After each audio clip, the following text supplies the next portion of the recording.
गाना सुन लीजिए।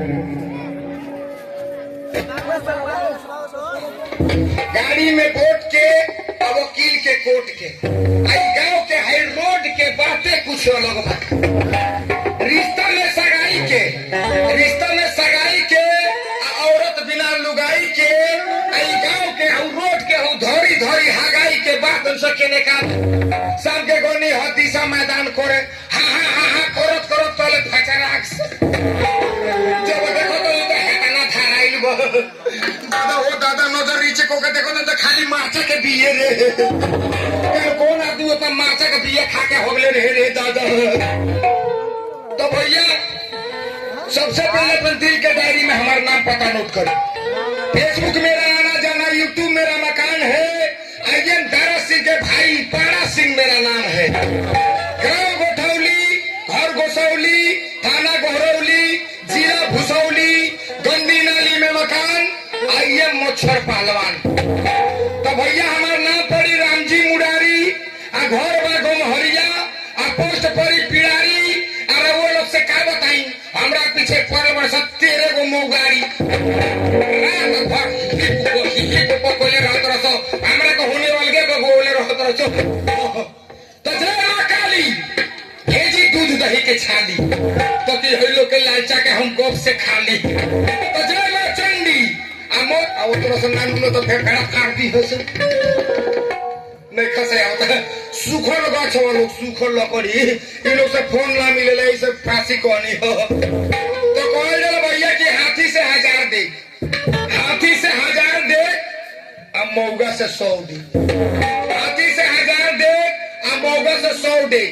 50 दे मतवाला से और गिनत कंठी वाला से। तो जकरा माथे चंदन धारी उहे घूम घूम गाँव बिगाड़ी आ जकरा घर में करिया माला उहे घूम घूम घर घर खाला आ जकरा माथे लाल के टीका उहे लेला मौगन के ठीका। नहीं खसे या उसने तो फेफड़ा फाड़ दिया जो दादा हो दादा 13 बार हम अकेले बन इन वो एक लीवर वाला इन्हें कौन लेके पदले बड़ी दादा हो दादा बड़ा रंगीन धुएं आइल बड़ी दादा ए कौन लेके 3 दिन में मैदान कहला जी दादा हो दादा बोला सुखी मोचरी पैसा रहल बा दादा रे दादा मारा ही के बात तो ठीक है इना जे मोरले में पकड़ा गन तो में सरकारी टैक्स लाग जाई एमे सरकारी टैक्स नहीं है हमारा ही के बात तो ठीक है जमीन में दबौला के कौन जरूरी बा हाथ धो के उ सूख जाई रास्ता क्लियर बा अपने से निकल जाई एकरो श्लोक बा भैया ऐसन बात नहीं के एकरो श्लोक नहीं है। उत्तम पाद भाड़ा कम उत्तम उ होला जौना में आवाज होला ना तुमको रंगीन होला ना तुमको दानदार होला। तो उत्तम पाद भाड़ा कम अति भो मध्यम पाद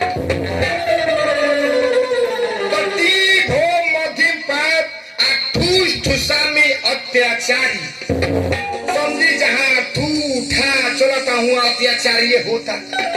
तो ठूस ठुसामी अत्याचारी धीरे पीछे तोने घर तक मारी समझी जो केहू के ना जाने देला एकदम घेटो ठवा देला समझी ना को बोमे को जहाँ ले हुआ को ताले बाप रे बाप। तो देश में महंगाई बढ़ गई नेता लोग के तेला बेला कोयला से देश में महंगाई बढ़ गई नेता लोग के तेला बेला कोयला से और पाउडर के दाम बढ़ गए मुसहर लोग के लगैला से भाई ने होखिया तो मत खिसियो जा हमने पाल के कहतनी एने के नहीं खिस अन्य पाल जाइए तो इन्हें के कहले तो पाउडर के दाम बढ़ गए मुसहर लोग के लगैला से और साबुन के दाम बढ़ गए चमार लोग के न होइला से भाई ने होखिया तो मत खिसियो जा हमने पाल के कहत रहे इन्हें के नहीं कहत एने के नहीं कहत। तो साबुन के दाम बढ़ गई चमार लोग के नहैला से कितना मोट के बाबा लोग बिगड़ गए लोग सधुई लोग के भइला से कितना मोट के बाबा लोग बिगड़ गए लोग सधुई लोग के भइला से जंगल के सारा बानर भाग गए से धांगर लोग के भइला से। तो जंगल के सारा बानर भागलो से धांगर लोग के भइला से खैनी के दाम बढ़ गए मेहरारू कुल के खैला से खैनी के दाम बढ़ गए मेहरारू कुल के खैला से अजीर पैंट के दाम बढ़ गए लड़की कुल के पहिला से अब लड़का लोग पलाजो पहन के घूमी लो जीन्स पैंट आती तो उन्हें पहन ले जीन्स पैंट न तो पलाजो पहन के ना घूमी लो आ कंपनी वाला देखी कितना होशियार बा जितना फाटल पैंट बा हेने टिकरी होने टिकरी हेने चिपी होने चिपी आ बाजार में भेज देता आजकल के हीरो लोग 1000 में खरीद के ले आता लोग आ पैंट रहता कहाँ है हेनस केस कटवा के बीच में फूल को भी छोड़ देते रसो आ केकरो केकरो कुंचारा साफ रहता आ हेडका मोबाइल लेके हे तरह को फेसबुक करते रसो आ चलो ना बुआला पोल्ट्री फार्म के मुर्गी चलती है अगर ये चीज पैंट वाला अगर कहीं बैठ जाता ईमान से कहता नहीं कि अगर ये चीज पैंट वाला अगर कहीं बैठ जाता तो दूर से घूम के पाछे देखे 2 अंगूर के रोहा लौका देला लो 2 अंगूर के रोहा लौका देलो कौन कलर के हमार रोहा बा लाल बा की करिया बा की उजर बा की पियर बा बताई अब 1000 के जींस पैंट में 1000 के जींस पैंट में 2 अंगूर के रोहा नहीं खे तो जो भी जाए 50 रुपए के गमछी में पूरा तन तो पा जाए पहले के बूढ़ऊ लोग में लाज लिहाज रहे बूढ़ऊ लोग में लाज लिहाज रहे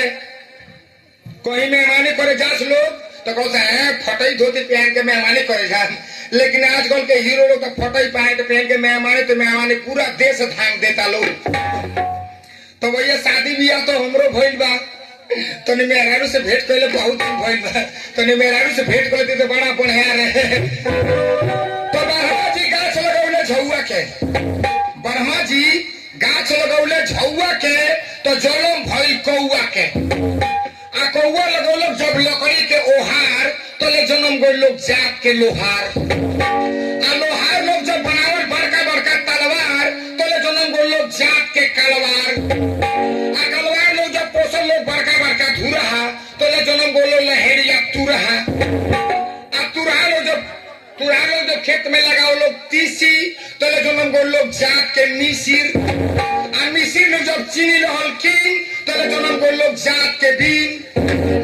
बीन लोग जब पकाए लोग बढ़िया ठेकुआ तो ले जन्म गइल लोग सियार मारे वाला नेटुआ आ नेटुआ लोग जब सियार मार हो गए ढूसहर तो ले जन्म गइल जात के मुसहर आ मुसहर लोग जब पियर लोग दारू तो ले जन्म गइल लोग जात के थारू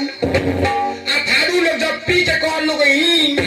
तो ले जन्म गइल लोग जात के मिया आ मिया लोग जब पोसल लोग बानर तो ले जन्म गइल लोग कोरिया का धांगर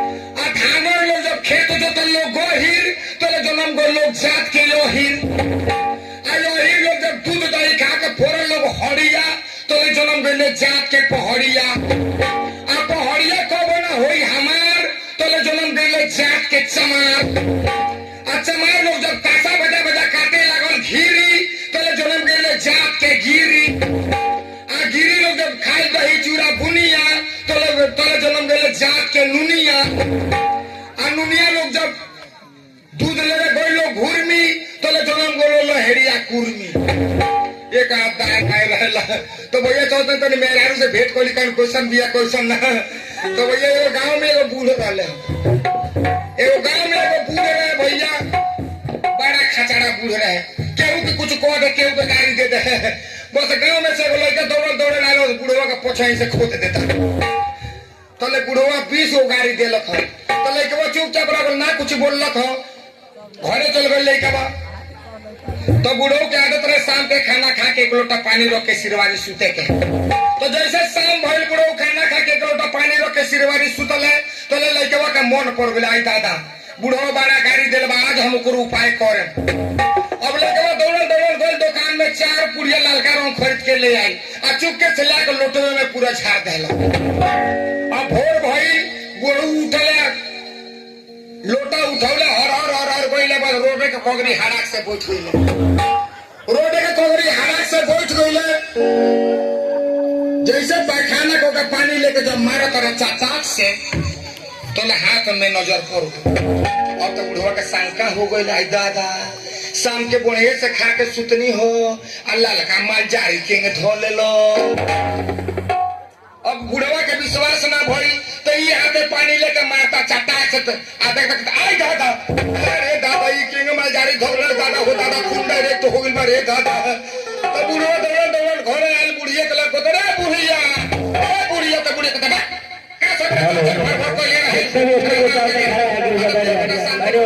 सुतनी हो अकेले ललका मालजारी धोल लेबा खून डायरेक्ट हो गइल बा कते आई दादा के का भइल हो तो निहुरबा देखी तो जैसे बुढ़वा निहुरता तैसे बुढ़वा के गैस भइल रहे जैसे बुढ़वा निहुर के देखाओ तो तले बुढ़वा एके बार माता तो बुढ़िया कते आई दादा कहां बैठल रहता हमें तो गहुवन घुसल बा तो बुढ़वा कहता आई दादा रे वेनु खुनवा काट के गिरा है लेना गोजिया अमार थुथुनुआ में मर जाओ तो जैसा बुढ़िया गोजी लेके अब बुढ़ऊ के थुथुने पर मारा किया चटाक से पहले बुढ़ऊ मर गइले खटाक से हेलो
समय हो चुका है प्रादेशिक समाचार का,